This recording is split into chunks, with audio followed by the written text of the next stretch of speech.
True, nervous, very, very dreadfully nervous I had been and am.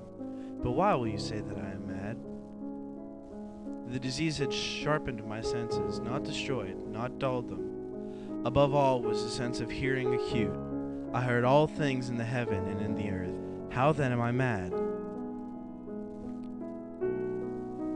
It is impossible to say how first the idea entered my brain, but once conceived, it haunted me day and night. Object there was none. Passion there was none. I loved the old man. He had never wronged me. He had never given me insult. For his gold I had no desire. I think it was his eye. Yes, it was this. One of his eyes resembled that of a vulture, a pale blue eye with a film over it. Whenever it fell upon me, my blood ran cold, and so by degrees, very gradually, I made up my mind to take the life of the old man, and thus rid myself of the eye forever. Now this is the point you fancy me mad. Madmen know nothing, but you should have seen me. You should have seen how wisely I proceeded, with what caution, with what foresight, with what dissimulation I went to work. I was never kinder to the old man than during the whole week before I killed him, and every night about I turned the light shone out, I could see him as he lay upon his bed. I kept quite still and said nothing. For a whole hour I did not move a muscle, and in the meantime I did not hear him lie down. He was still sitting up in the bed, listening, just as I have done, night after night, hearkening to the death watches in the wall. Presently I heard a slight groan, and I knew it was the groan of mortal terror. It was not a groan of pain or of grief. Oh no, it was the low stifled sound that arises from the bottom of the soul when overcharged with awe. Now I say, there came to my own ears a low, dull, quick sound, such as a watch makes when enveloped in cotton. I knew that sound well too. It was the beating of the old man's heart, increased my fury as the beating of a drum stimulates a soldier into courage. But even yet I refrained and kept still. I scarcely breathed. I held the lantern motionless. I tried how steadily I could remain the ray upon the eye. The old man's hair must have been extreme. The beating grew louder, louder. I thought the heart must burst.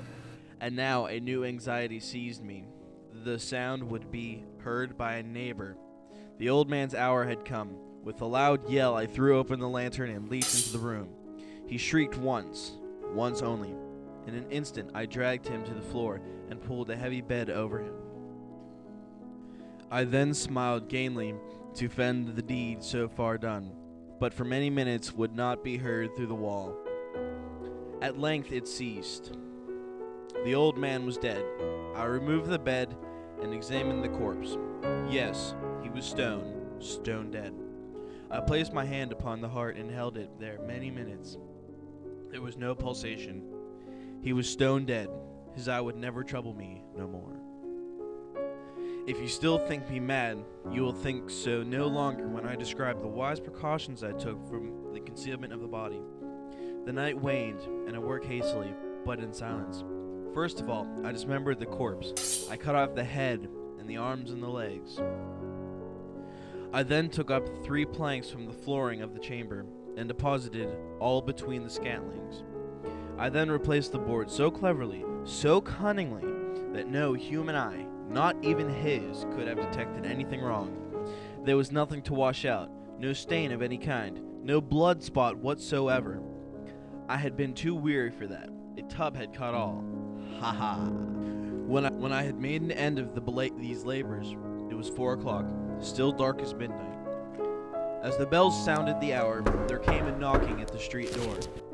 I went down to open it with a light heart, for what had I to fear now?